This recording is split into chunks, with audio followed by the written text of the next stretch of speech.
Time to decide who our champion is going to be in International GT Open. The season finale about to take place after 6 rounds. We are here in Barcelona. It's race number 2 about to come up for you. 60 minutes to decide the champion, and it couldn't be any closer at the top of the field.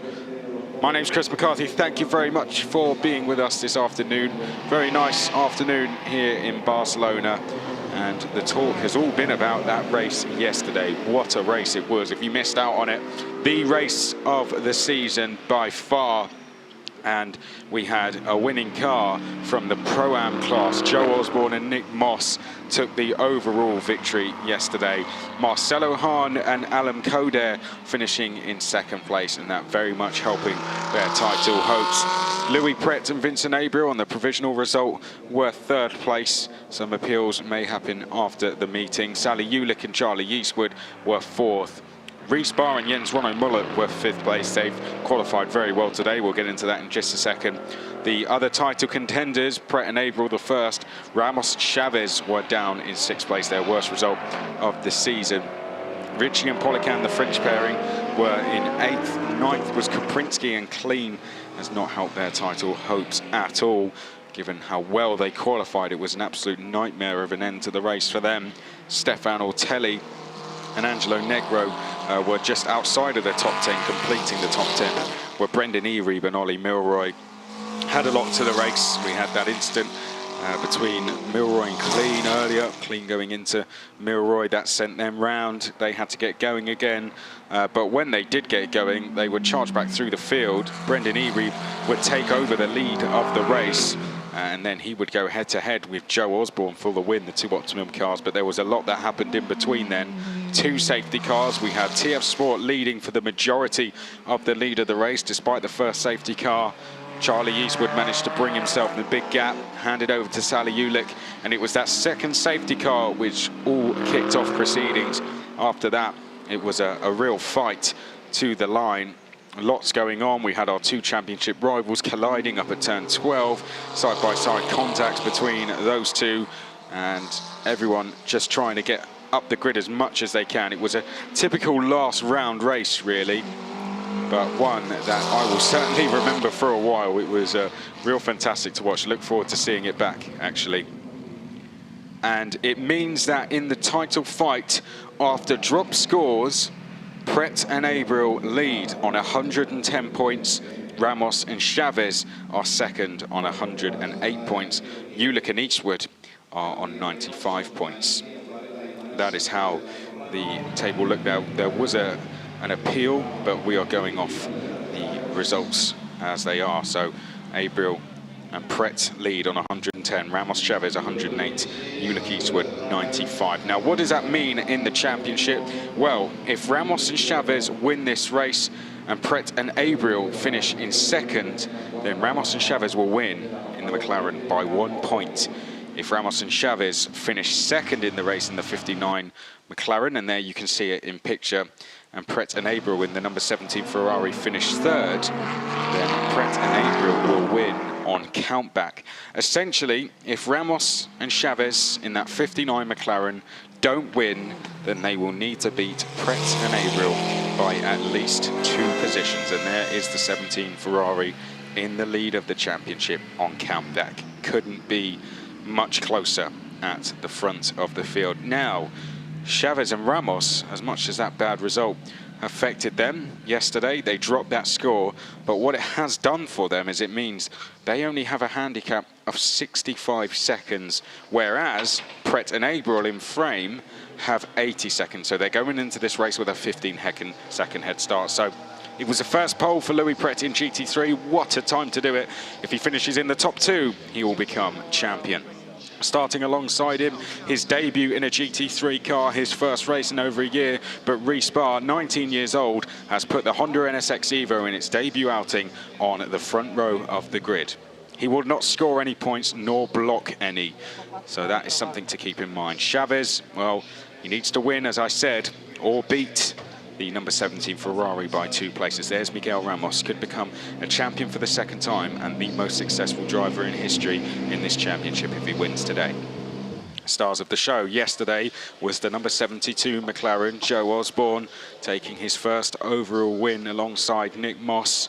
Another win in the Pro-Am class for them as well. However, they have 85 seconds in the pit lane today, but nevertheless a great result yesterday. Let's see what they can do today. Likewise, Alam Coder and Marcelo Hahn, all they need to do to win the title is finish in the top 4 in the Pro-Am class, and they will win. So no unnecessary risks need to be taken by Alam. Difficult race for the Bentley yesterday, Crestani and Metler, but it's slowly getting quicker around this circuit. We know it's capable of winning and taking podiums as well. It's had 3 of those in the last 2 meetings.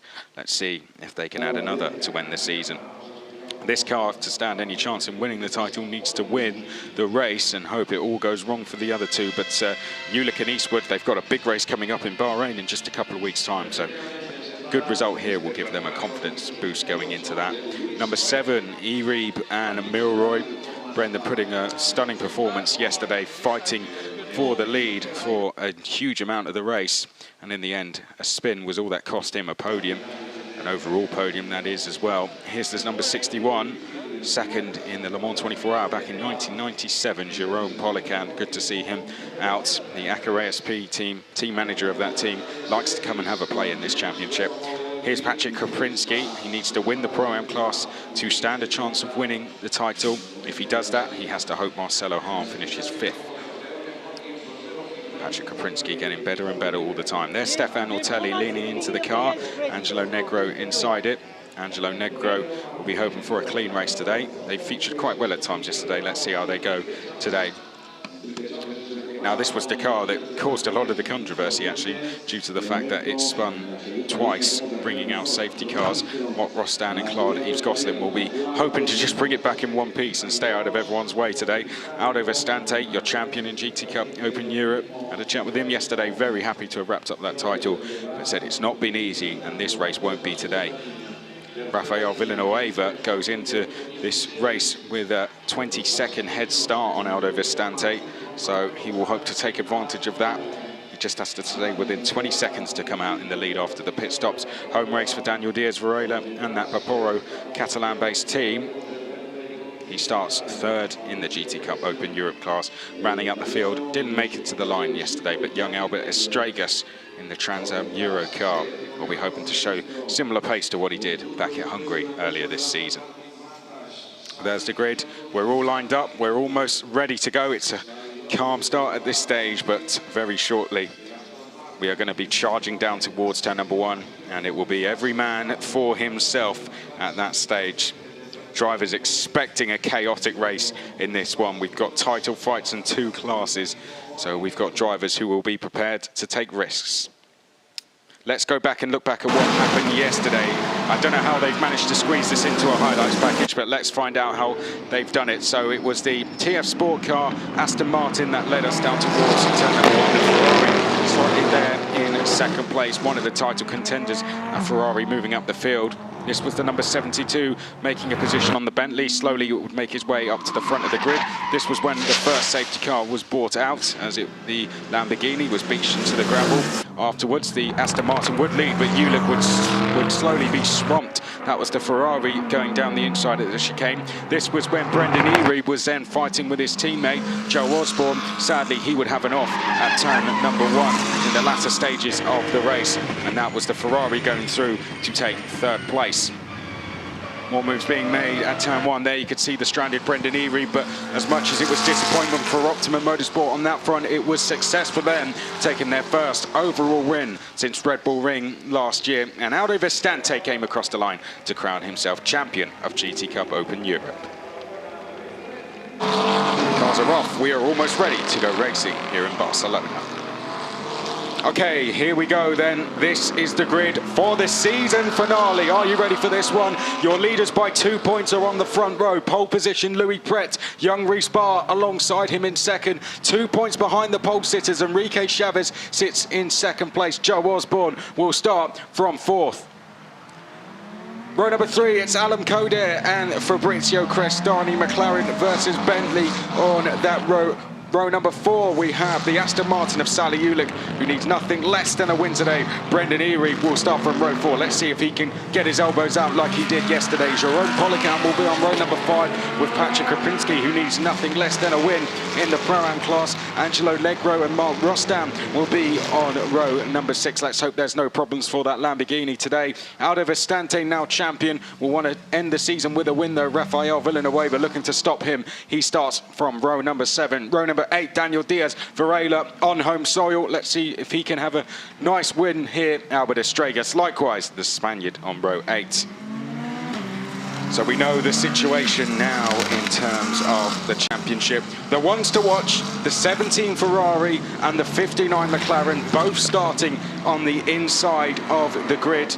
As for your Pro-Am battle, it is the 16 McLaren on row number 3 and the Mercedes, the gold and black Mercedes of the 88, which starts on row number 5. Elliot, a quick word before we go racing. Elliot Wood alongside me. Yeah, I've been at the GT Open finale for the last 2 years, and I can say this is probably the most dramatic race of the year, and it hasn't even started yet. I just know it's going to be full of action, full of drama, and probably full of a few unhappy faces at the end of the race, to say the least. Well, it's McLaren versus Ferrari for the title. The Ferrari just needs to finish inside the top 2 to win the title. However, it has a 15-second disadvantage to the McLaren, which starts directly behind him, the number 59. The 33, can we see the Honda NSX Evo win on its debut? They round the chicane, and for the final time in 2020, we are about to go racing. As we look down the start-finish straight, Pret will be to the left of your screen, and Bar in the Honda will be to the right of your screen. 1 hour to decide who will become champion, and the lights go green for the final time in International GT Open. Pret leading Chavez down towards turn number 1. We've got Alan Coder coming through into 3rd place. The Aston Martin in the red trying to sneak through there as well to the right of screen. Enrique Chavez trying to go around the outside, backs out of the move in the end. Oh no, and Louis Pret's gone straight on, rejoins the circuit in the lead. He's going to have to go round the bollard, and a disastrous start for Pret. He will rejoin in 2nd place as they make their way up towards turn 3. So a perfect start from Enrique Chavez. He now leads going down towards turn 3. The Ferrari there of Pret is 2nd, Coder is 3rd. That looks like the Bentley of Fabrizio Crestani making a move on Sally Ulick. So a good start from Crestani, a bad start for the Honda. Reese Barr has dropped down to 6th place, it seems, as they now make their way around turn 5 and down towards turn 7. The Honda down to 5th, in fact, just behind the McLaren of Joe Osborne, with Alan Coder in 3rd. The start has become under investigation. We'll pick up more details on that as and when we can, but already drama, and we've only just got started. Yeah, Barr bogged down at the start, and he was already swamped by about the time they got to turn 1. Louis Pret was very sensible in taking the full escape road option, even though he came there halfway through, and he did actually briefly go down to 3rd place before reclaiming 2nd. We can see on our timing screen, Fabrizio Crestani is now up to 6th place. Now, there was a 2-point margin coming into this race between the top 2 teams, and now the Enrique Chavez car is ahead, so it's, you know, it's a level playing field at the moment. Well, this is it. If the flag went now, Pret would still be champion. Pret and Abreu would win. No, they wouldn't, sorry. Chavez would win the title by 1 point.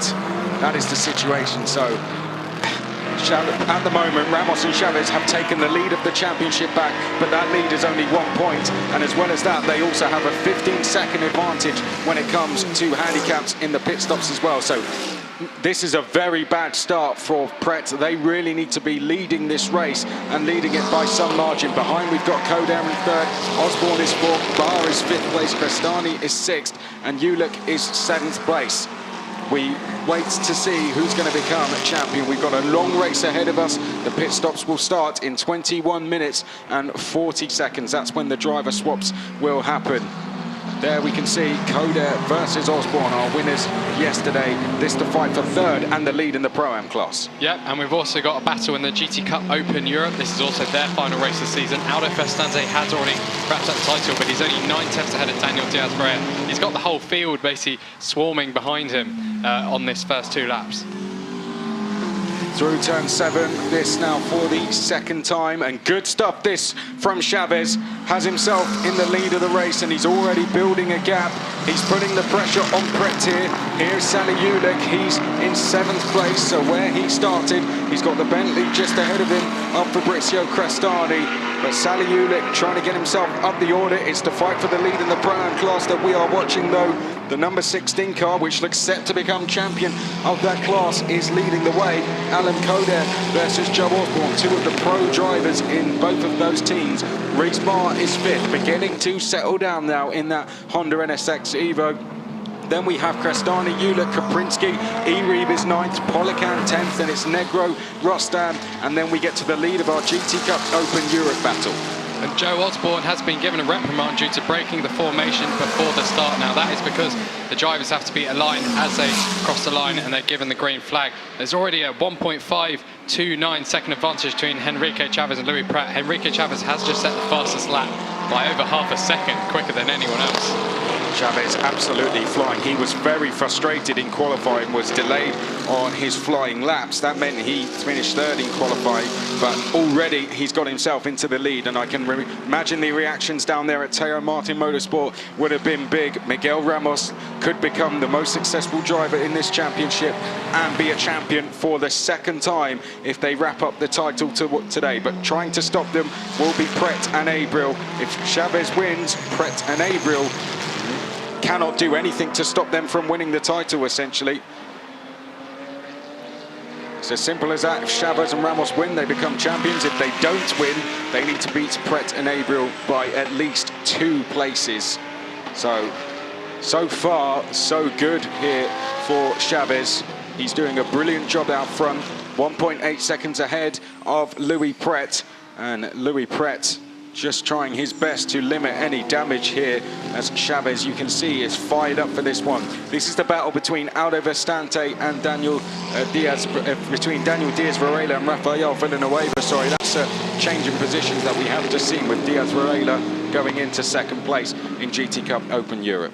And Louis Prat has just set the fastest middle sector of anyone by only 0.09 seconds ahead of Chavez, so he's closed that gap down to 1.8 seconds.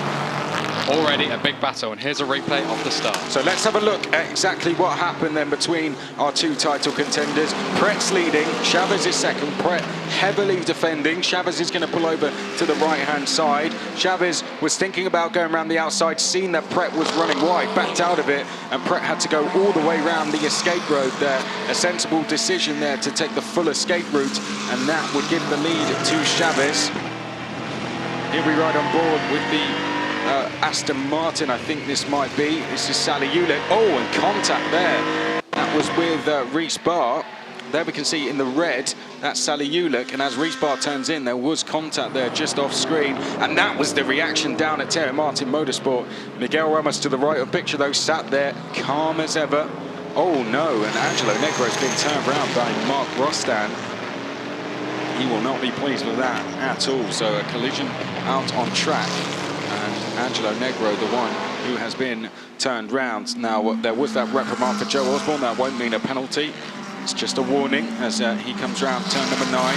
He seems to have a little bit of a gap to Coder ahead now. Likewise, 2 bar behind. The top 7 have broken away from the rest of the field, but they are not together as one because Chavez and Pret pulling away from everyone else. Chavez now with a lead of over 2 seconds, but effectively his lead over Pret is actually now 17 seconds with the handicaps. Yeah, that's an interesting fact. Alan Coder leading the battle third, is also leading the Pro-Am class battle. 1.5 seconds covering Coder, Joe Osborne, who we're seeing on screen now, and Reese Barr. So that's a podium battle times 2, essentially. And further down, we do have the AM battle. Polisan and Rostan, they're 11 seconds apart already as we finish the 4th lap of this race. Henrique Chavez extends his lead again to 2.38 seconds. Now, thinking back to all the other GT Open races we've had this year, Miguel Ramos has been particularly quick when he's been doing the second stint in the car. And the fact that Henrique Chavez is already pulling away, he's going to have a so much easier job. As much as we say that, it's, you know, that's a lot of pressure to put on a driver when you give them the car, but he will be coming out with a lead. Now, Coder, of course, fellow Teo Martin car, so they would, I'm sure, help if they would sure give a position if they had to, but the Honda could be one to come into play, but the Honda will not score nor block any points, so you have to say that this is looking very, very good for Chavez and Ramos so far. looking at who could stop them from winning this race. Maybe one of our Pro-Am cars. It is hard to spot one so far. Reach bar for Brito Crestani, maybe the Bentley is not carrying any success penalties, so we'll be in the pits for the same amount of time as Chavez and Ramos. As we can see, this is Angelo Negro trying to get himself back up the order a bit. Now in the mix with the GT Cup Open Europe cars, trying to get through without causing any drama. Will come down the inside now at turn 7 and through he goes. Albert Estragas is already in the pits, afraid to say. Chavez out front is fired up though, and he's done another fastest lap, 1:45.458. He comes past the commentary box window to cross the line, and his lead is now just under 3 seconds as he beats his fastest lap. And here we are side by side, Daniel Diaz-Varela and Rafael Villanueva in the number 10 there. That's Diaz-Varela being pushed wide, Villanueva diving down the inside, and Villanueva, good opportunistic driving. He's going to go back through into second place in GT Cup Open Europe. Yeah, and Henrique Chavez went half a second faster than anyone on the lap just gone by. 1:45.362. Next best lap is 1:45.8 by Alan Kader, currently in third place, leading Joe Osborne and Reece Barr in the Pro-Am battle. Now there's the instant involvement cars 14 and 4 at turn 14. That is the chicane at the end of the lap. That's now under investigation. I would expect a penalty would be handed out for that. Here's a replay of that move to the right of screen. That's Villanueva, and that is textbook stuff. Brilliant move there. Diaz-Varela in the end having to take to the escape route, but good stuff there from Villanueva. Gets himself up into second place. Diaz-Varela slightly delayed in Angelo Negro going through. Good stuff in the Cup class there. Drive through for car number 4. And that is Mark Rostan who caused that collision, so he's going to have to come through and into the pits. Chavez and Ramos, so far on countback, they are going to win by 1 point if the race stays as it is. It's as simple as if they win, they take the title. If they don't win, they need to beat the 17 by 2 positions. We'll keep an eye on things as we go on. It's after the pit stops where we'll really know what the situation is, and those pit stops will be starting in just over 13 minutes time. I suspect as things are going, Pret might dive straight into the pits because so far he is struggling to keep up with that pace of Chavez. However, if he does come into the pits straight away, Abriel may be coming out onto a busy circuit and maybe getting delayed by some traffic. So this is things the teams are going to be looking into as we pick up our battle for 4th place and 2nd in Pro-Am class. It's Joe Osborne in the green and black versus the Honda NSX of Reece Barr. Ran turn number 3 and up towards turn number 4 now. Reece Barr in the slipstream here of Joe Osborne. Would be a fantastic result for them if they could get a Pro-Am podium. There's confirmation of the drive-through for car 4, which has just now come into the pits.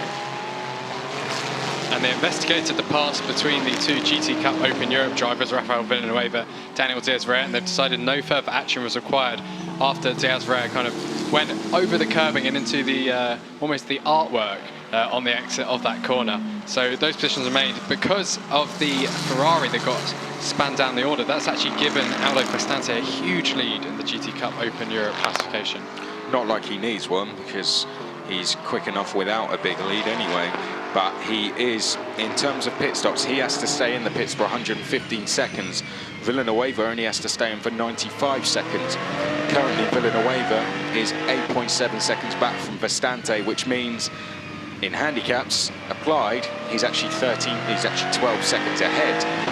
So Villanueva's job is just to stay within 20 seconds until the pit stops, which come up in about 11.5 minutes time. Here we ride on board with the Aston Martin of Sally Ulick. Out of the chicane he comes and he makes his way up to the final corner. It's been a real tricky end to the season for those guys. We're looking really, really strong throughout, but luck just started to turn against them after they got spun round at Monza in the second race. All of a sudden their season started to fall apart a little bit. They didn't have a great first result at Spa. The second, they could have potentially got a win. In the end, after some traffic, they had to settle for second. And yesterday, they had a very difficult race, which when you watch the first part of it, they perhaps should have won, but the second safety car really made things difficult for them, and they would eventually get caught up in championship fights and drop down the order.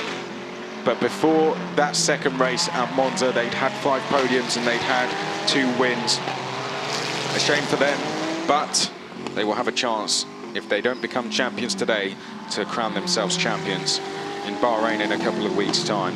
As we see Alan Coder just getting a little slide on. Ran into those guys yesterday as they were leaving the circuit. Alan Coder, Marcelo Hahn, they seemed very pleased. It seemed from their body language and their reactions that, you know, this was mission accomplished for them, and they were really pleased leaving the circuit yesterday. And when drivers leave the circuit early, it's because either because they're very happy or very angry, and it definitely wasn't the latter. They were very pleased with what had gone on there, and they knew that it was pretty much in their own hand. It was their title to lose now, which it is. If they finish 5th in Pro-Am class, which is going to be quite difficult to do now, given their position they're in, then they will become champions. But anything can happen. Yesterday, who expected the result we would have got? The safety cars had a big part to play in that. Anything can happen in this sport. It's never over until it is over. People have assumed that on too many occasions. Just over 45 minutes left in this race. Pit stops in just under 10 minutes. Yeah, and the car we're following right now, Joe Osborne's McLaren, he's received a track limits warning at turn 15. That is towards the end of the lap as Reece Barr really pressures him into turn 1. He's sticking right to the gearbox of McLaren. In addition to that, Louis Pret in second place has also had a track limits warning at turn 9. Now that is the high-speed right-hander at the very top of the lap. But Pret is actually getting quicker. He's 4 seconds behind Chavez. That gap is extending, but Pret is, he's getting faster and faster as he beds those tyres in. He is. I wonder if he's going to come in early, though. This is where the decisions are made in GT Open. If you've just joined us for the last race, I hope you're enjoying the action.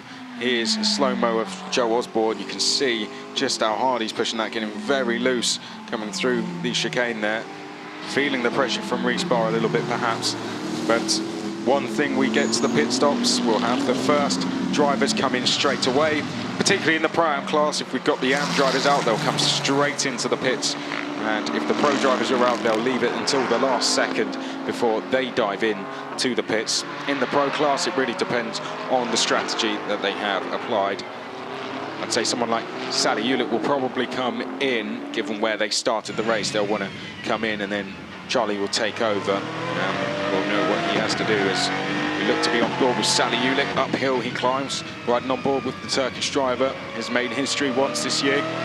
Could be doing it again very soon. It's right up and down now in towards turn 12. Great section to watch around here. Was lucky enough to do that on Friday. Now into the chicane, difficult part of the circuit. Clip the curb to bring you round. Open up the right-hander. Careful of track limits as we now pick up Chavez and Ramos. Are they on track to win this championship? Through the left they go, and now up towards the long right-hander. Chavez in the car. Would have had his targets set on taking the lead early, but didn't think he would have taken it that early. Here we can see Patrick Kaprinski with Brendan Erie just behind, and then Jerome Polican watching on in third in this queue. Overall, this is your battle for 8th. There is Brendan Erie. Will be hard for him after what happened yesterday in the end to pick himself back up, I imagine, but I'm sure Brendan has done that as he now makes his way up towards turn number 4. We can see running wide Jerome Polican. Brendan Erie now making his way through turn 4. Good little battle this he's got going on with Patrick Kaprinski. If they stay close together, then Christian Klein and Ollie Milroy will be the two that jump in those cars. And, well, they had an interesting fight yesterday. Yeah, the McLarens in particular as well fought alongside each other for, I think, was it 2 laps in a row? Just side by side, every single corner, yeah. This corner here, Brendan Erie went round the outside of Osborne, and then at this corner, Osborne went round the outside of him. It's absolutely brilliant stuff. And they kept it clean, which is remarkable. And we've got another track limits warning for car number 16. That is Alan Coder in third place. He's only 1.3 seconds behind Louis Pret, so he's totally in distance of wanting to make an overtake before the end of this stint. We have 6 minutes before the pit stop window opens. We're following the battle for 8th place right now. Sally Hewlett is about 8 seconds up the road from these drivers. He's not had the best weekend so far. In qualifying, he hasn't quite been on the pace with the front-running drivers, but, third in the points is pretty much TF Sports' you know, it's theirs now already. Yeah, no, yeah, it's impossible for them to finish out of a championship podium spot. And sometimes it's just not meant to be. Crestani getting loose, under braking, turns his way into the right-hander. I don't think this has been a track that has suited that car. I mean, I did speak to Yannick Mettler about this, and he was unsure whether the car was going to go quick around this circuit, and I just don't think the Bentley is suited to this track. It's a bit of a handful to drive at times, and around Monza and Spa it was rapid. Hungary, though, it was quick as well. That was the first race of the season, where they shouldn't have really been quick round there, given they just turned up. But it just doesn't seem that round Barcelona in these conditions, and the Bentley has really been able to find its feet. Here we can see Kroprinski. He's done well over the last two laps to build himself a gap to Brendan Eerie. 40 minutes left. We are approaching 5 minutes to go until the pit stop window. When the clock to the top left of your screen hits 38 minutes, then we will be away for our pit stop. Ramos and Chavez in the lead of the race. This is where they need to be by the end to guarantee themselves as champions. 15 points for a win, 12 for second. That 3-point advantage takes them above Pret and Abril and into the lead of the championship by 1 point. Yeah, and I think you'd rather be the chaser rather than the driver being chased at this point. Obviously, on track, we got fairly constant conditions, I think, through this race. The sun isn't setting yet, and that always causes complications when you have races later in the day at this circuit due to the direction the pit straight heads down to. And we're watching the Bentley now. Crestani on brakes going into turn 1, never really looks comfortable, but that car is quick. It's gapped Sally Yulick behind by 4 seconds, is 10 seconds behind Barr, but remember, Barr did start on the front row, was in that kind of lead battle of 5 cars at the start and pulled away, and we're now following the battle for second place. We can see over the last 3 laps, Alan Cadet has actually got closer on 2 occasions. Louis Pret faster by 0.047 seconds on the most recent lap, but I imagine they're going to be fairly even through the first sector. They have set almost identical times, so this is a battle that's really brewing and could go on for only 3 minutes more, because that's when the driver change window opens. I think he'll be straight in. I wouldn't be surprised, shall I say, if he comes straight into the pits. They've been asked to go to race control, team manager of 17. That could be a track limit related incident where that is, this is your last warning, or it could be something to do with the start, who knows. But 5 seconds is their gap, and they have 15 more seconds to spend in pit lane. The task of Abril when he jumps in that car is really not going to be easy at all. And in about 3 minutes, we may see him entering the circuit for the final time of this season. 2 drivers that had never driven in this championship before. They put up one hell of a fight, even if they aren't to go on and win. But there is a long, long way to go in this race. 38 minutes and 37 seconds on the clock. Anything can happen in this time. One safety car, and everything closes up again. And that's all it could take. Problems in pit stops could happen. Incidents with back markers. You just never know. There's all matters of possibilities, and all of those, plus this is a very hard circuit. One mistake and things could change dramatically. Aldo Vistante in screen for you. Has his eyes on potentially GT Open next year. Would love to see him in a GT3 car. As a GT Cup Open Europe champion, I think it would only make sense for him to do that. But he loves that Porsche that he's driving. Up the hill comes Louis Pret. I think perhaps has been a little bit rattled by the start of the race. That was a real tricky start for him, and I imagine it's been hard for him to settle himself down since that happened. For Chavez, a chance opened up for him, and he took it, and since then he's made the most of it. As much as things can fall in your favour sometimes, you have to make the most of it to make it work, and Chavez has so far done that, and done that convincingly. 1 minute to go. Next time, on the next lap, when they pass the pit lane, drivers will be allowed to come in and do driver changes. Who are we expecting into the pits? Well, I'd say Koprinski and Eri will be in. Potentially, Negro will be in as well. Potentially, Ulick as well. And given the situation, I wouldn't be surprised if Louis Pret is to come in either. We can see some of the teams already heading out. That looks like Teo Martin are out. They run the McLaren, so they are maybe expecting one of their cars to come in. Here is our race leader. Enrique Chavez doing a perfect job so far.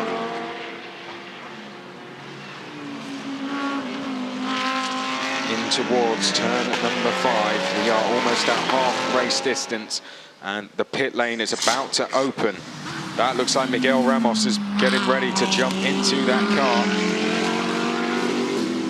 And Miguel, when he gets in, all he has to do is hold on to that lead. I say it's all he has to do, and making it sound easy, it isn't. Right, pit lane is open. Who are we going to see coming in first? Chavez approaching some traffic, just has to get by without any problems. He does that. To remind you, for any viewers that haven't been with us for the duration of the start of this race, the situation is this car here, 2 points behind the number 17, which runs in second on drop scores. If they win the race, they win the title. If they finish any lower than second, they have to beat 17 by 2 places. Round the chicane, oh no, they're getting a little bit delayed there, and Chavez is in.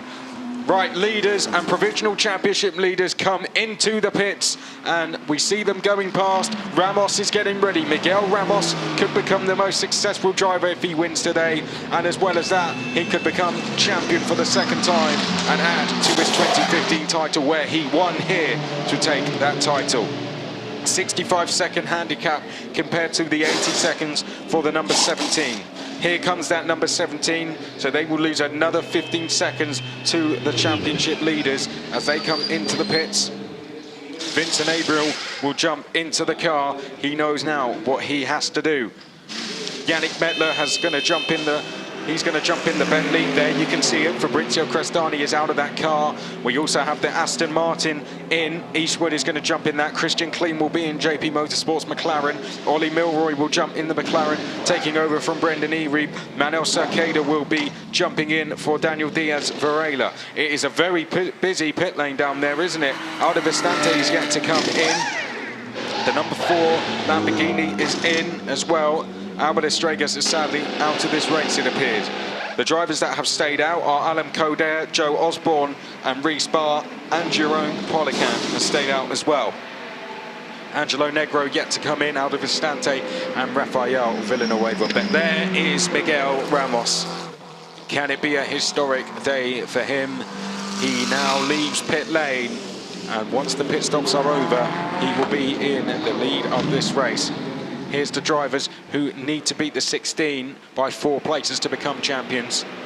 There's the number 17. It now comes back out onto circuit.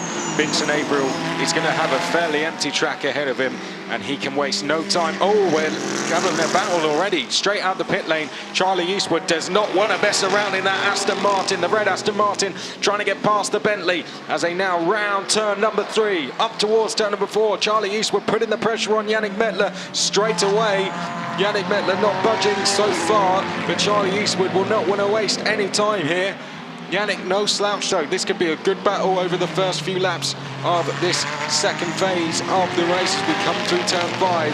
And Yannick Mettler slotting in to 8th place provisionally, and Eastwood in 9th as we ride on board with Eastwood. Hit the brakes down through turn number 7, and now we rise back up towards turn number 9. Eastwood, when I spoke to him before the race, he was expecting a fight, and he's going to get straight into that fight. He's going to try and take to the Bentley, which will be his first victim as he comes downhill, makes his way through turn number 10. 2 race-winning drivers so far this season going head-to-head on screen for you. Bentley versus Aston Martin. Round turn number 12, they make their way back downhill. through 13 now into 14, 15. They make their way around the final corner, and that is the first lap of their stints completed. It looks like Angelo Negro is in, and he will hand over to Stefan Ortelli.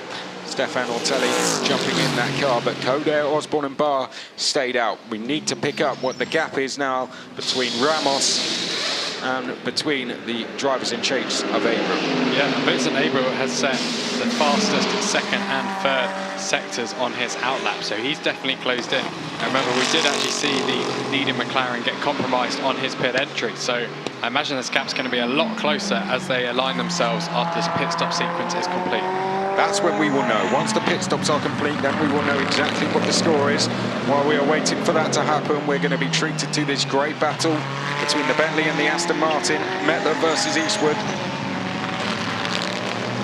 And they look absolutely neck and neck with each other, don't they? As they make their way down towards turn number 7. Hitting the brakes there, Yannick Mettler. Uphill once again. Charlie Eastwood chasing this man here, Yannick Mettler, in that Bentley. Ahead of them is Abreu. That's the next car on track. Yeah, and Abreu is closing in by every sector. 8 tenths in the first sector, a whole second in the second sector.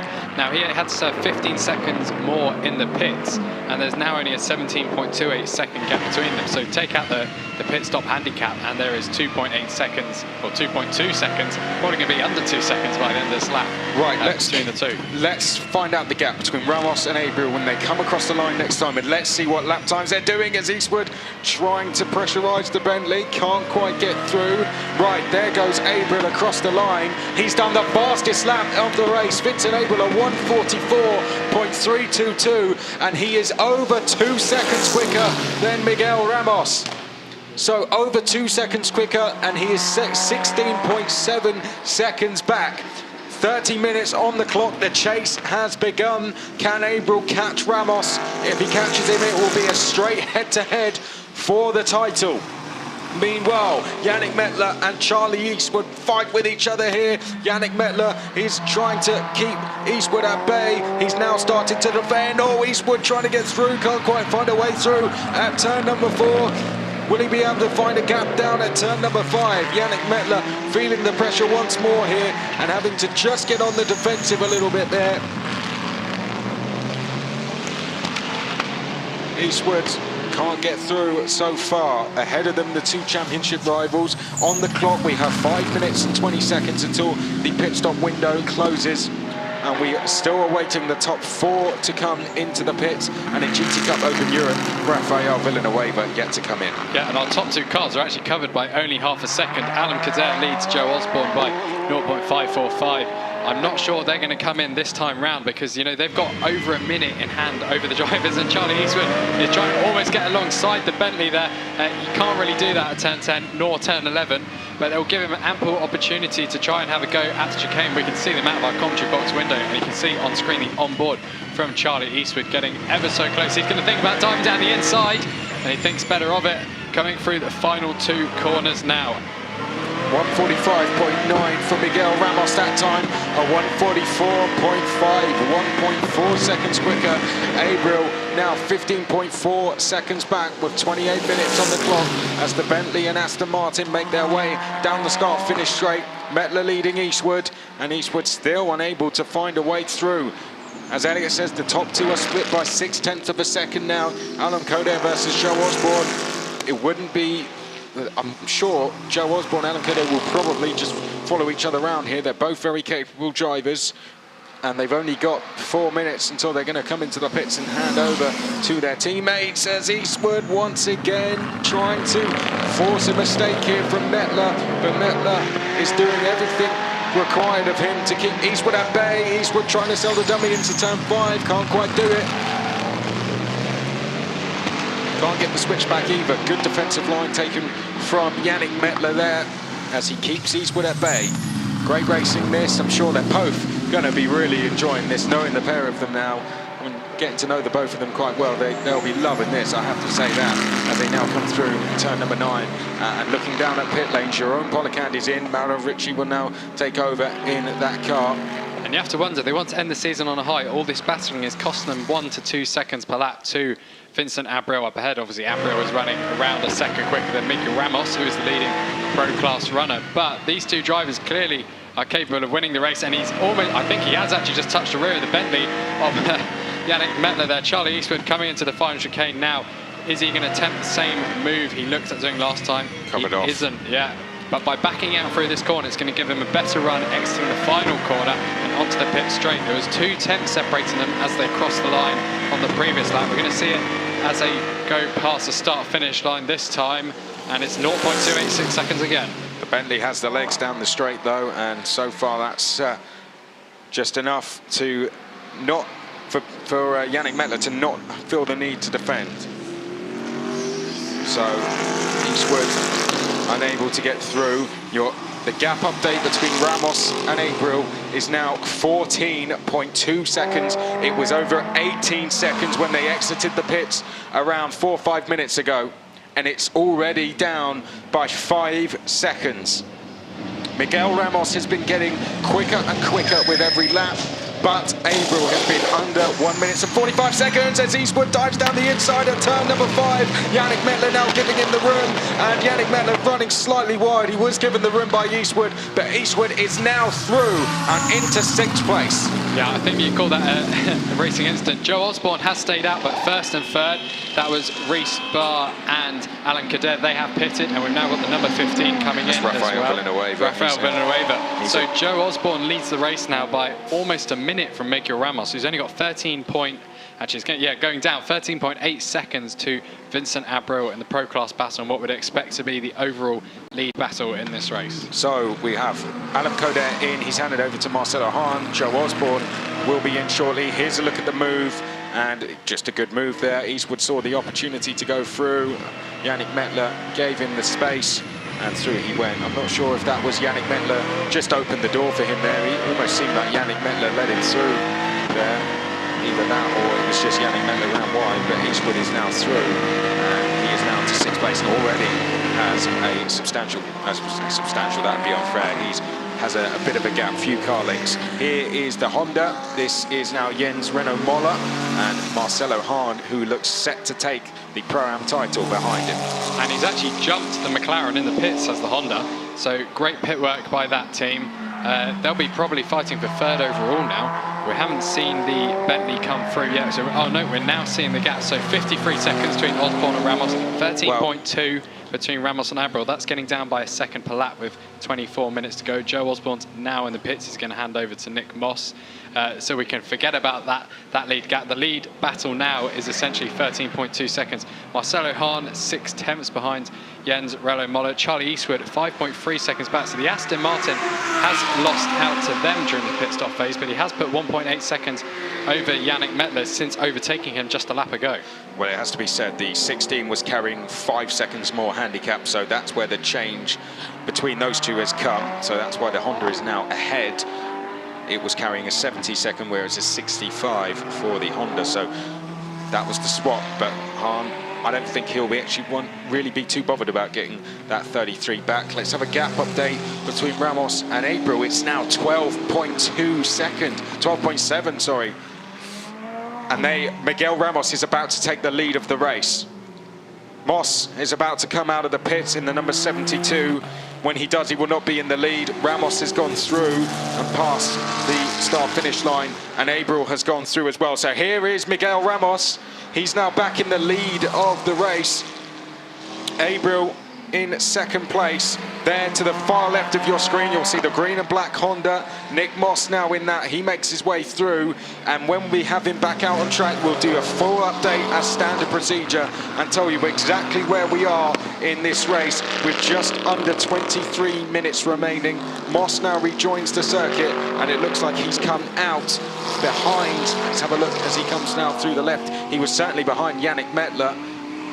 So here is our race leader. So Miguel Ramos leads by under 12 seconds. If he wins the race, I feel I'm repeating myself here, but to remind you, if he wins the race, he wins the championship. If he finishes 2nd, he has to beat Abreu by 2 places. So really, this is a head-to-head. Whoever wins out of 59 and 17 take the championship. It's as simple as that. Ramos has 11.8 seconds to hold on to and has 22 minutes to keep that gap. Moller is third, Hahn is fourth, Moller leading the Pro-Am class. Eastwood fifth, Mettler sixth, Clean seventh, Moss, Milroy, Ortelli, Ritchie, Gosselin, Vestante leads GT Cup Open Europe by just under 2 seconds with pit stops completed. And the fastest driver on track right now by some margin is Charlie Eastwood. Since getting past that Bentley, I think he was pretty much bottled up in the TF Sport on Aston Martin, because he's been in personal best sectors 4 sectors in a row. His fastest lap of 1 minute 45.114. Almost 2 seconds quicker than most of the drivers on track right now. He's closed the gap from 5 seconds to the car in front down to, whereas now down to 1.441 to Marcelo Hahn. So in 2 laps, that is a pretty big gain on Hahn. He's going to go into 4th place overall. He's obviously a pro cast runner, and Marcelo Hahn is in pro, and we're seeing the gap between Vincent Abreu and Miguel Ramos on screen now. It's getting smaller every single time they go by. A 1 minute 45.6 last time by Abreu, only a 1:47 for Ramos, so 10.9 seconds now with 21 to go, and Hahn's made a mistake that is going to allow Charlie Eastwood to go right around the outside of turn 3 and move into 4th place overall. Marcelo Hahn, just be sensible, Marcelo, because if he finishes 5th in class and Clean wins, he loses the championship by 1 point. He just needs to make it to the flag. I mean, I know everyone who's in that situation would probably want to win a championship by taking class win, but points-wise, he's actually leading the class. Moller will score no points in the Pro-Am Championship, so the full 10 currently will go the way of Hahn. There you can see the championship points. Currently, 1 point, the gap between Ramos, Chavez, Pret and Abreu. That is after drop scores. Here we can see a replay of how Marcelo Hahn lost that place. And yep, just too wide, too much speed going in. Eastwood, thank you very much. He would have gone through, no doubt, a couple of corners later anyway. Moller will be his next victim, as he will now go into 3rd. Whether he'll be able to go any higher than that all depends on whether the top 2 battle. Gap update, top 2 now split by 10.3 seconds. That gap was just shy of 20 seconds when the pit stops are completed. We're not even halfway to the end since those pit stops are done, and the gap has halved. It is now 10 seconds. I can't imagine what the tension is like down at both Teo Martin Motorsport, who run that McLaren, and AF Corsa, who run this car you see in picture here. It's going to be extremely tense. Abreu, with every lap, is taking more and more time out of Ramos. And as the gap comes down, the nerves of Ramos are just going to keep rising. And the energy inside that 17 car is going to keep, 17 car is just going to keep going up. 9.6 now, after 1 sector on this lap. And Abreu's teammate, Stefano Ortelli, is currently under investigation for an incident with car number 15. That is Alberto Di Martin, a GT Cup Open Europe driver. I don't think we saw that on screen. He's currently down in 11th place. Ortelli hasn't had the greatest season so far. As we go back to the battle, I think that's Miguel Ramos behind the Ferrari. So that is Stefano Ortelli, I believe. Yes, it is. And he's being held up here by a Ferrari, funnily enough. This is Nick Moss being passed by Ollie Milroy. That's Nick Moss very much getting out of the way for Ollie Milroy to go through. AM driver letting AM pro driver through there with 20 minutes to go. Sensible driving. Yeah, and Miguel Ramos has definitely been held up because he's lost another 0.7 seconds to Vincent Abreu in that second sector alone. 9 seconds now, 18 minutes to go. He's still not got through. He's still, I mean, we've got to be fair to Stefan Ortelli. Stefan Ortelli is an extremely quick driver. So however, the rules are the rules. If there's blue flags, you do have to let them by. Yeah, that's true. But Stefan Ortelli is quicker, and he, well, if he feels Ramos is slower, he will not let him through. And he just flashed his light, Stefan Ortelli, which isn't allowed in GT Open. But I can see why. He wants to get past Mauro Ricci for 10th place, who is the AM class leader. So he's actually in a battle of himself, and he's got the McLaren right behind him. Miguel Ramos is free in line right now. Miguel Ramos cannot find a way through. He's going to have a look at turn 5. That's going to be the best place for him right now. But at the same time, Ortelli might want to take the inside line to dive down the inside. There's no contact as of yet. They're going to come back downhill, and Ortelli has made the move. So I think he was handed the position there, whereas he's not going to do the same to Miguel Ramos. Ramos now laps the Mercedes as well. He's still stuck behind this Ferrari. Let's look at the gaps. Another half second second loss to Vincent Abril. He's only 8.4 behind this battle now. Stefan Ortelli must be grinning inside the car right now. He's helping his teammate out by every metre he is driving. But Stefan Ortelli is the driver that we saw at Monza work his way through to the lead. He was at Spa, he qualified on the front row. He's an extremely quick driver.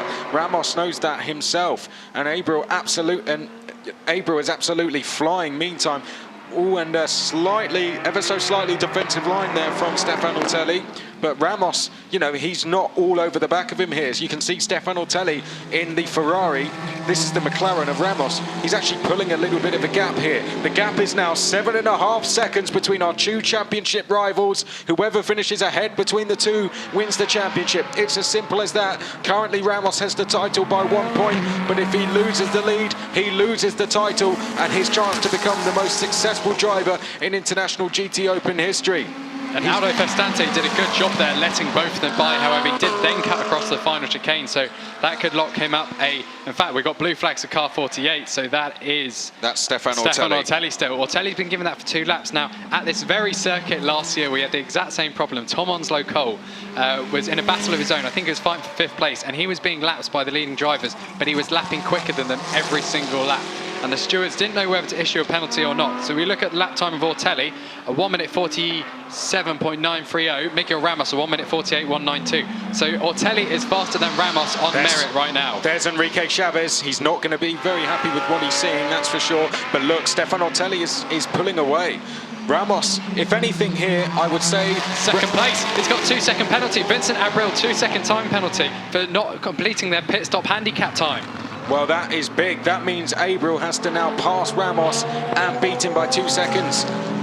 What an absolute disaster. So Vincent Abril in second. He's been given a 2-second time penalty. He needs to beat Ramos, but he now needs to beat Ramos by 2 seconds, and that is a huge error from the team. There you can see he's got a 2-second time penalty. He is now 6.9 seconds behind Miguel Ramos. And you know now Miguel Ramos is going to make it extremely difficult for him to get past. The gap is now 6.5 seconds. But if Abril gets past, he needs to gain a 2-second advantage. All going off in International GT Open. It's the season finale. We have our top 2 trying to dispute the championship between each other. And we have a penalty being awarded to the car in chase, number 17. And Ortelli is still ahead on track. Stefan Ortelli crosses the line at 1:46.6. Miguel Ramos 1:46.7. He's been held up for 3 laps now. We're going to wait until Vincent Abril crosses the line. Only 6.45 seconds behind now. He was only half a second quick on that lap, so he might have taken quite a bit of life out of his tyres by going so fast in those first few laps after the pit stop. And with 14 minutes to go, that is approximately 7 laps. Car 15, a 3-second time penalty to be added for an unsafe rejoin at turn 2. Now that is Alberto De Martin. He isn't in a battle of his own. He's currently in 3rd place in GT Cup Open Europe. We've got about 10 cars going down the pits straight now. This is classic GT Open season finale, final 20 minutes territory. This kind of stuff always happens. Well, when we saw Enrique Chavez, who's teammate of Miguel Ramos, delivering a message on the radio, that would have been him saying, oh no, we've had 2 cars go round. That is Marcelo Hahn, who's one of them. And Daniel Diaz-Varela is the other leader in our Pro-Am class in the championship, has tagged another driver, and I fear that could lead to a penalty. Ahead, Christian Kleen has now gone past. He now goes past Ollie Milroy, and Kleen, in terms of points, has the lead. If Marcelo Hahn finishes 5th in the points in Pro-Am, then Kleen wins the title. So Kleen now has 5 points. Hahn currently has 3. If he loses a place to Nick Moss and to Ortelli, then he loses the title. Yeah, and Ortelli is still ahead on track of Miguel Ramos. You know what? I think if I was Ortelli, I wouldn't mind clocking up a penalty right now. He's helping his teammate every single lap. Another half a second in the first set. We're going to see a replay of the incident. That is a very silly move from Marcelo Hahn, I'm afraid to say. There was absolutely no way that was going to work. And he either anticipated that Daniel Diaz-Varela was going to get out of the way, but if he didn't, then as a championship leader, I'm really not too sure what he was thinking going for that move, because that was just never going to work. Here is, that looks to be Stefan Ortelli, goes past another back marker, the Lamborghini, and the gap now between Ramos and Abril is 5.5 seconds, and this championship could be decided by a penalty if Abril is to get past Ramos. And Ortelli got a lot of dirt on his tyres there because he basically cut across the first corner. You can see him looking a little tentative going to first corner. And we've got the Bentley hounding down the Honda going into turn 1 now. That is for 5th place. 4th place. 4th place even. 0.326 seconds separating there. He's going to go through. Renault Moller has just not had the pace of those, young guns, shall I say, this weekend. And Fabrizio and Yannick Mettler is certainly one of those. And Moller is not going to make that difficult for him. Sensibly, he's in the lead of the Prime class, but Clean is very quickly catching. There's too much going on in this race to keep up with everything. So apologies if we're not giving everything as much credit as we should, but when we've got a title fight on our hands and a penalty at stake, then it's very difficult to keep up with what's going on throughout the rest of the field. But we have the Honda NSX Evo in the lead of the Prime class, but we have Clean closing in. And if Hahn is to get something like a drive-through penalty, then that could see them in with a chance to go and win the title. And I'm not sure if the Ferrari's still ahead, but the gap between the top two has come down to under 5 seconds. 45.939 for Abril last time round. Ramos at 46.8. They're about to come round the final corner at this moment in time. 26 laps, there's 11 minutes to go. I think there's 5 laps left, and there's a 5-second gap. So Miguel Ramos crosses the line at 1 minute 47.333. Vincent Abril literally a few seconds later, 4.3 seconds between those two drivers after 27 laps. This is your battle for 4th in Pro-Am class. Points-wise, it's the battle for 3rd, though, with the number 33 being a guest entry into this round. They do not score any points, nor do they block any points. And this is Marcelo Hahn, who really just needs to keep himself to himself now, with Nick Moss crawling all over the back of him, and the gap is coming down further. Abril on an absolute fly. He needs to gain 6 seconds, 4 to get past Ramos, and then a further 2 to get the win. And Stefan Ortelli has been commanded by the stewards. He must let Miguel Ramos past. So that he's going to have to obey to that now. Stefan Ortelli is going to have to let Miguel Ramos go through. I don't think he's holding him up, but it may be a distraction that is coming in the way of Miguel Ramos here. With all the blue flags waving, he will be getting more and more frustrated. And, the rules are the rules, I guess, and he's going to have to let him go through. Yeah, and over the last 2 or 3 laps, Ortelli has actually been the slower of the 2 cars, and he does it at turn 10. He allows Ramos through. Now, I guarantee when his teammate, Vincent Abril, comes up behind him, he's going to let him pass Of course, yeah. 2 seconds. There is his teammate. 3.3 seconds. The gap is tumbling now in the final few laps. Abril can see Miguel Ramos. He has to get past him, and then he has to get 2 seconds. So it doesn't matter who's leading at the line, it matters about the gap. If Abril is leading, he has to have a 2-second gap to become champion. We may get to the final sector and not know who's the winner by the time they cross the line. 2.9 seconds. Further 4 tenths taken out in the last 10th. He'll be jumping in the seat, Vincent Abril, here, as he can see Miguel Ramos just ahead of him. Now we look at the lap time of Stefan Ortelli. Miguel Ramos has cut the chicane. Miguel Ramos has gone across the chicane there. He's definitely feeling the pressure now. He's gone straight on at turn number 1.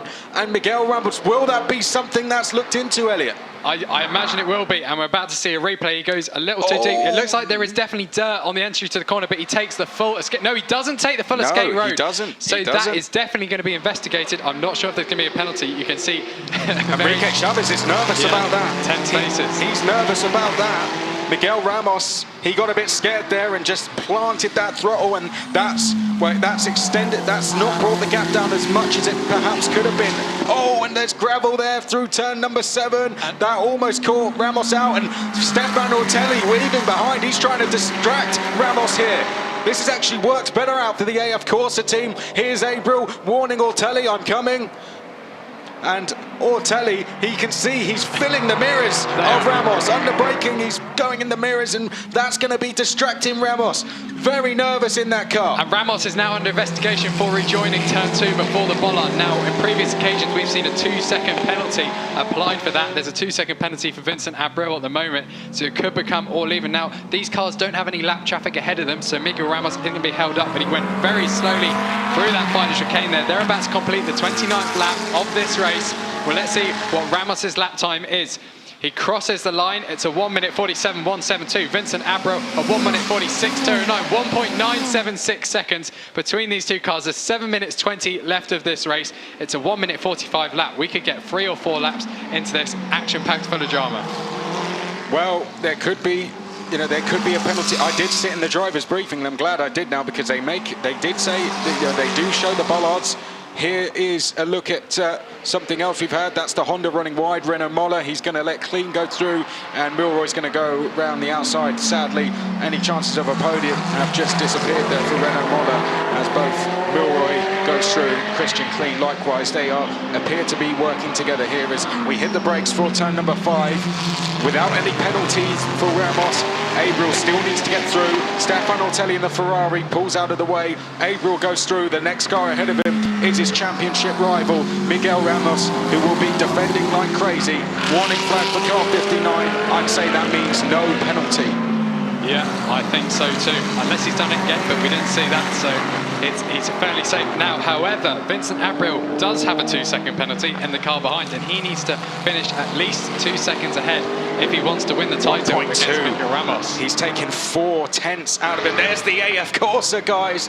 Absolutely nervous. They haven't had 2 drivers win together as a pairing in this championship since 2012.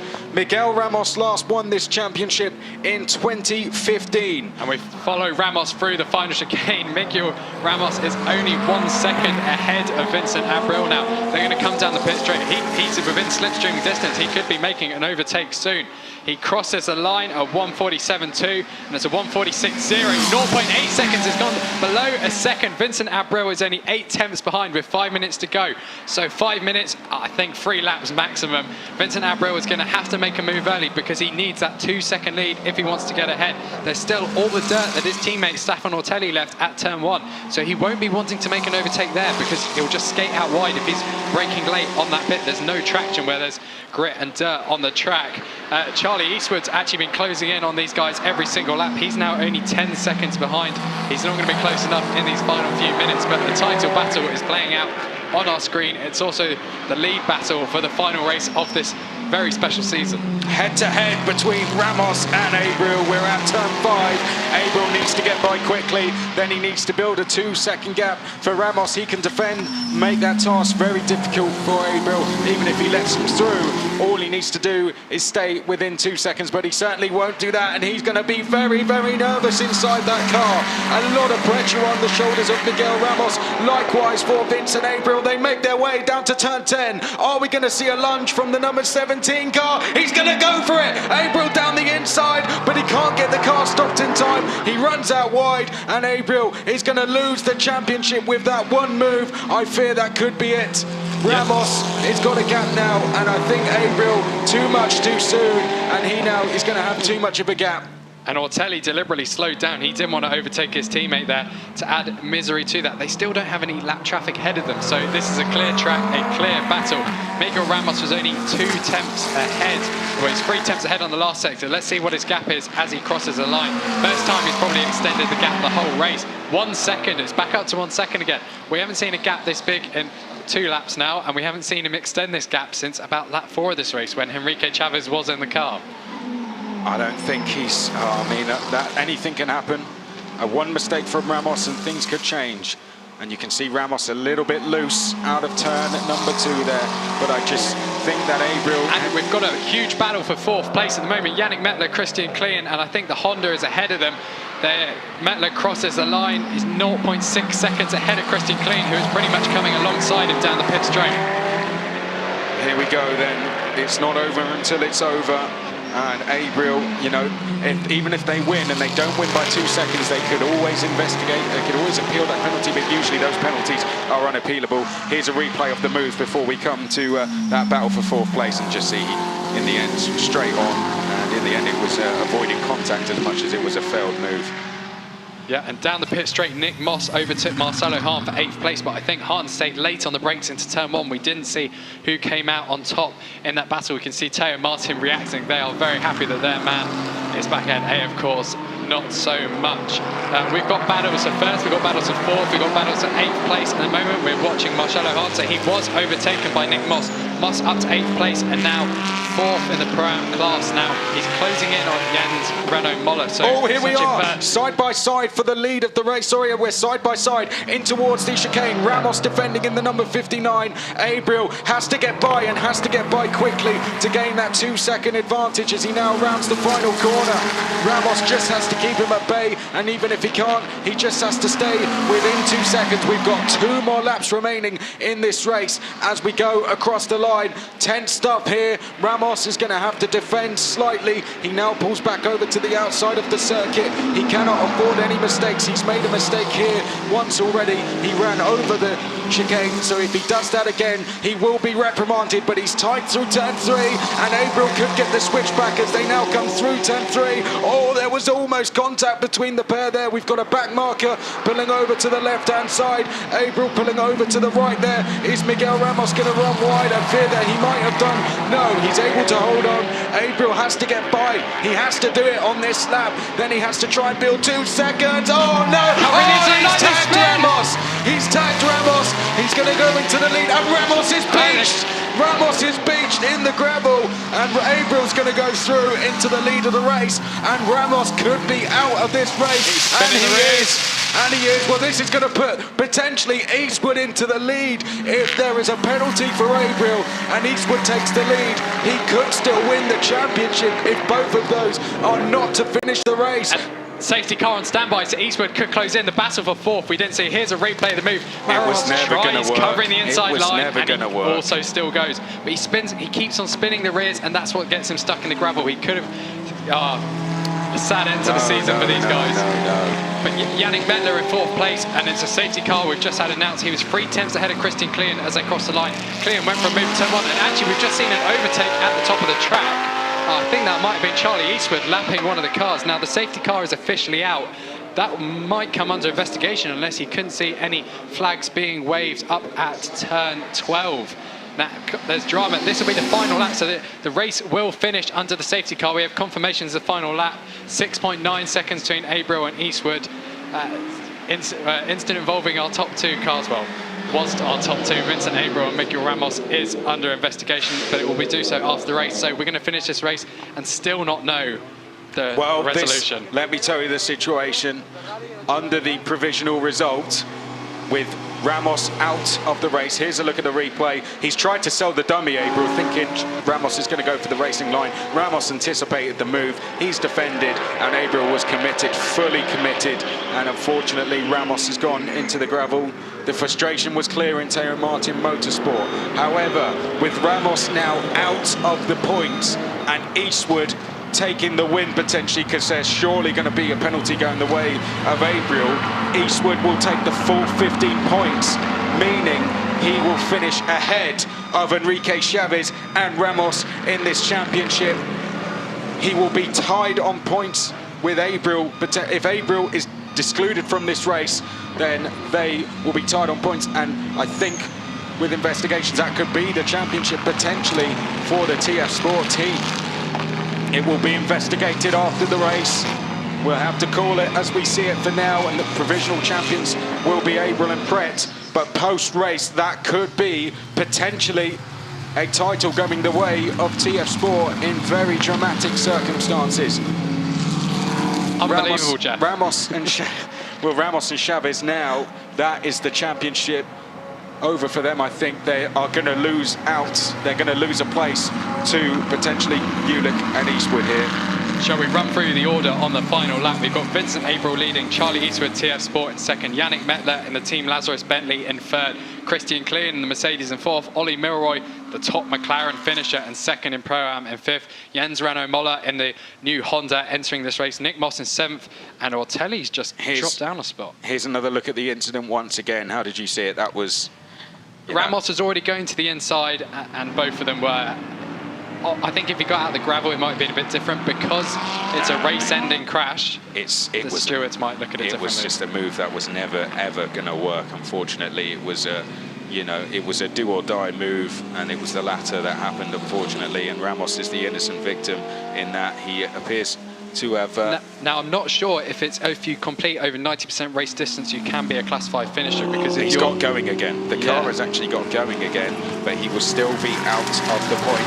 As we come up to the line, it's a slightly sad end to the championship, but the 17 car is going to come across the line in first, and provisionally Abriel and Pret will be the champions of this.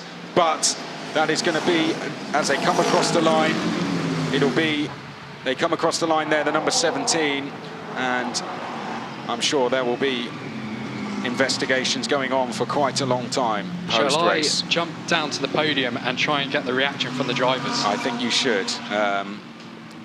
Well, there we have it. It's a dramatic end. It was a brilliant fight all the way until the flag. Abriel and Pret will cross the line first, and they will provisionally be your champions. A sad end for Ramos and Chavez, unfortunately, who lose out after that incident. And after investigations, Eastwood and Ulick now have a chance to take the title as well. With yesterday's result still provisional, essentially, if the penalty that was handed to Abriel and Pret yesterday goes ahead, then they will finish 4th in yesterday's race, which would mean if TF Sport win and Abriel and the Ferrari and the McLaren finish outside of the points, then the Aston Martin wins, and wins by 2 points. So that is potentially going to be how this season ends. It'll end with confirmation post-race. It seems that across the line that Eastwood and Ulick came across first. Pret and Abriel. Crestani and Metler finish with a podium as well. Klein and Koprinski finish on the top step of the podium. Ereb and Milroy second in Pro-Am. Moss and Osborne third. Hahn and Coder are your champions. Their smiles for Teo and Martin. They are your champions officially in the Pro-Am class. Ortelli and Negro fifth. Ricky and Polycand, Akare SB, a successful return to the season for them. Ramos and Chavez, they are out of the points, and they have lost the championship in the most dramatic of circumstances. Rostan and Gosselin 12th. Bastante, a champion already. He ends the season on the top step. Sakeda and Diaz Varela second. De Martin and Villanueva third in GT Cup Open Europe. Albert Estragas in 4th place. Championship-wise, Pret and Abriel are your provisional champions. Enrique Chavez and Ramos second. Eastwood and Ulick third. With drop scores applies, that could change, and with investigations likewise. But as for now, it is Pret and Abriel that are your champions. Here come Sally Ulick and Charlie Eastwood into pit lane.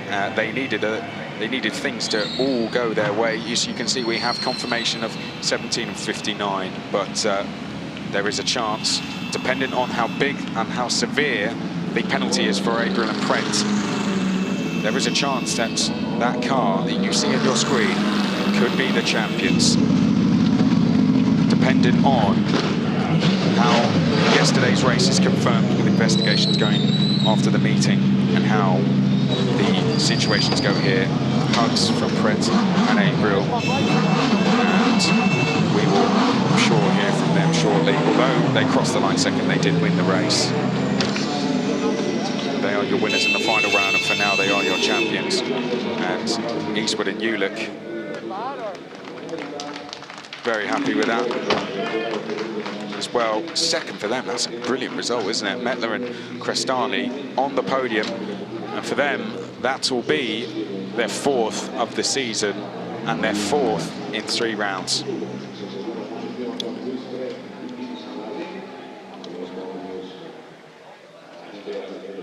Well, what an end to the season. And there is Vincent Abriel, and he would not have wanted the championship to end the way it did.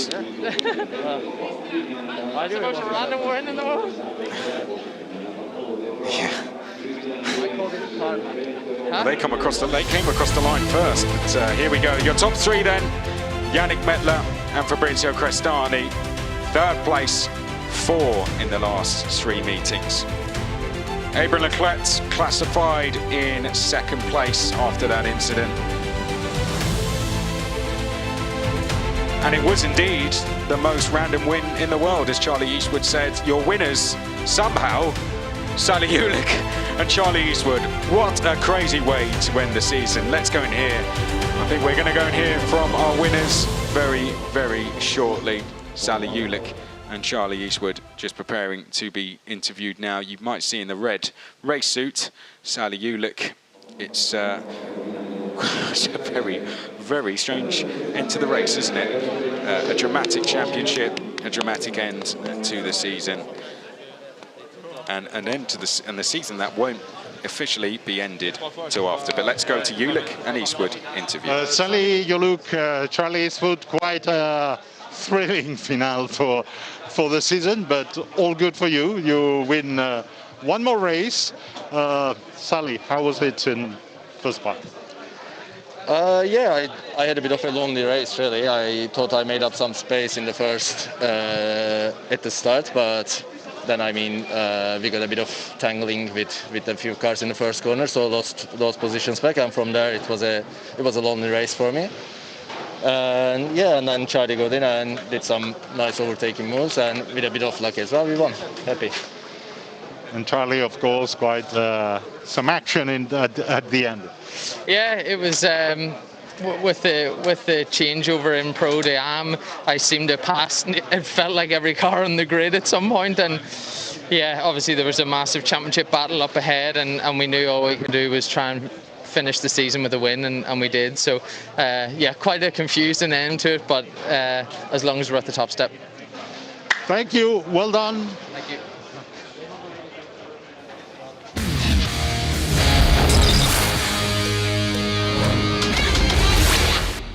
Well, let's start this story from the very beginning of the final race. It was the Ferrari with Louis Pretz that would lead us down towards turn number one.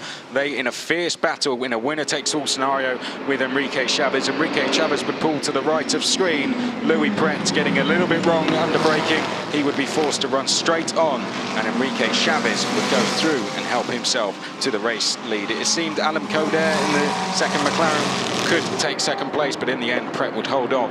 This was one of the best moves we saw in GT Cup Open Europe. Rafael Villanueva down the inside. Daniel Diaz-Varela in the white and blue tried to make it hard for him in that Audi, but couldn't quite stop him from going through. Aldo Estante would pull a gap, meanwhile, with all the overtaking going on behind. Pit stops then happened in the race. This was the moment Vincent Abriel got in the car. He had an 18-second gap to chase to Miguel Ramos. Eastwood was fighting with Yannick Mettler. Eventually, he would get through and go into sixth and eventually take the win. He continued to pick off people, though. It wasn't an easy run for him. That was when he got past Marcelo Hahn. The Honda would be a few laps later. Hahn would like to forget about that moment, almost costing him the championship, but he would get going and finish inside the top five. It ended in dramatic circumstances on the penultimate lap. Abriel going into the back of Miguel Ramos there. Miguel Ramos in the gravel. He would lose out to the TF Sport Car, who would come through, and they would eventually go on to win the race. Charlie Eastwood and Ulick on the top step of the podium, and that for the third time this season. Well, it was indeed a confusing end. That was hard to keep up with after the race, let alone during it. And our champions will be confirmed after the race. But for now, our champions are Louis Pretz and Vincent Abriel. Eastwood and Ulick had to win the race to stand any chance, and they've given themselves a very good chance. There's Miguel Ramos, and he is going to be absolutely seething, I think. Don't let him near the podium, because Miguel Ramos will have some things to say, I'm sure, to Vincent Abriel after this one. But let's get on with our podium. Some smiles, at least, on the podium. Yannick Mettler and Fabrizio Crestani, brilliant end to the season for them. Well done, guys, in that Bentley. They've turned up this year. They've had a hard job to do, but they've ended with a podium. Vincent Abriel and Louis Pretz, second for them, and they are our champions provisionally. But taking the win, and it's their third of the season. Sally Ulick and Charlie Eastwood in the Aston Martin. Fantastic job from TF Sport. they have done exactly what they needed to do, and we'll have TF Sport on the podium, and we'll have our national anthems very shortly.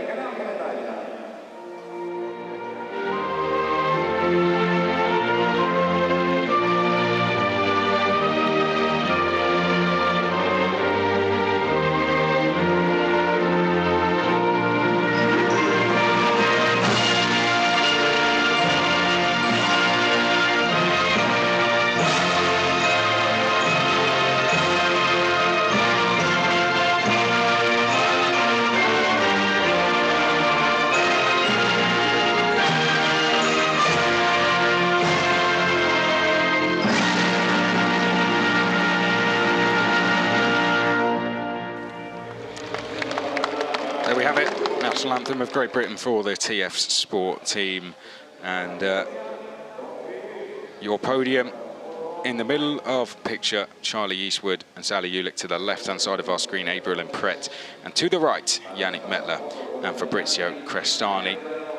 Marcelo Hahn is our Pro-Am champion. Hopefully, we might have the chance to hear from him. Our Pro-Am winners were Christian Kleen and Patrick Koprinski. A great drive from Kleen in the second half of that race. He and Milroy working together in the end to work their way through the field, and they would take the 1-2. But podium celebrations for the last time in International GT Open. That exceeded my expectations. I hope it lived up to yours as well. Fantastic race. Hope you've enjoyed the whole season. Our calendar for next year, by the way, has been announced. We're going to be at Portimao on the 24th and 25th of April.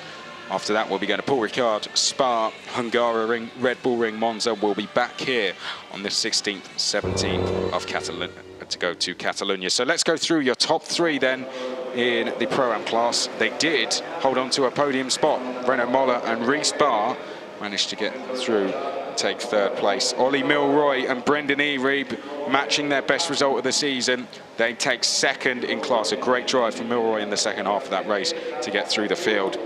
And just as good, even better, from Christian Kleen after he took over from Patrick Koprinski, who put in a solid stint. He would come through to take the win in the Pro-Am class. Let's go and hear from the JP Motorsport drivers as they are about to do their podium celebrations there. You can see we've got to the right of screen Jens Ronno Müller. Right in the middle of the screen is Reece Barr. Looks like they're about to actually go out onto the podium. Kleen to the left in the white yellow suit, Koprinski alongside him. And in the back of picture, we've got our third place. We've got our second place drivers, Ollie Milroy, and alongside him, Brendan Erebe. They will be out onto the podium shortly.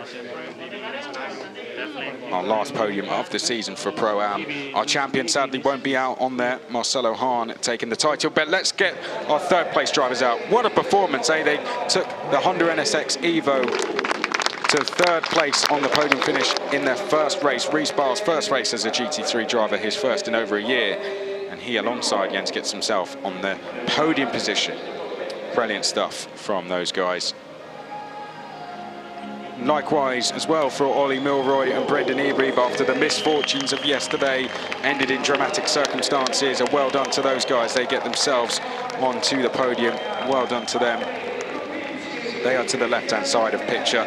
But your winners, Christian Kleen and Patrick Koprinski, they started the season on the top step, and that is where they are going to end it. They come out onto the podium now.